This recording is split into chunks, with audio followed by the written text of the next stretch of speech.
I bet you $5 you've never heard this about the days of vengeance. So some of you may know the story of when Jesus went into the temple and read from the scroll of Isaiah. That's located in Luke 4, if you're wondering. And as he's reading from this scroll, he stops halfway through. This was a pretty mic drop moment for Jesus because he basically left everybody there jaw dropped that he said, "This scripture's been fulfilled in your midst. It's the acceptable year of the Lord." And a lot of commentators rightly say that Jesus stopped right here, the Lord's favor, because in Jesus' day, the days of vengeance had not happened yet.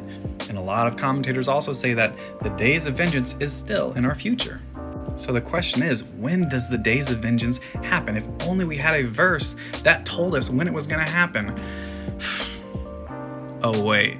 So some of you may know Luke 21 is a parallel account to Matthew and Mark's accounts of the end times. And a lot of commentators are also saying that that whole passage is talking about the destruction of the temple in 70 AD when Rome sacked the city. So they say, obviously, when it says, when you see Jerusalem surrounded by armies, you know that its desolation has come near. That's in our past, obviously.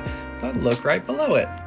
It says, "Let those who are in Judea flee to the mountains, and let those who are inside the city depart, and let not those who are out in the country enter it. For these are the days of vengeance to fulfill all that is written." Commentators do not like this verse because there's a lot of implications with it, so they typically just ignore it completely and do not connect it to Luke 4 at all. But let's be honest, guys. Can this get any clearer? A lot of commentators have a bias when interpreting the scripture. I mean, we all have bias when interpreting the scripture, so that's nothing new, but sometimes that bias stops us from actually reading the scripture and putting scripture against scripture to see what it actually says, rather than letting our own traditions or biases interpret the scripture for us. Bottom line is, we already know when the days of vengeance happened. It was 70 AD when the destruction of the temple also happened. This is what Isaiah talked about from like Isaiah 61 all the way to like Isaiah 66 or something. It's all one account. Those chapter divisions weren't ever there in the scroll. Listen, if you're going through this and you're very confused, that's okay.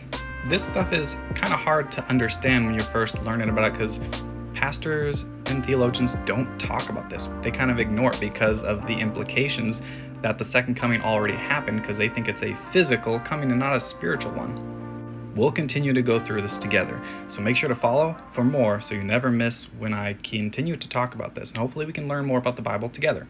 Thanks.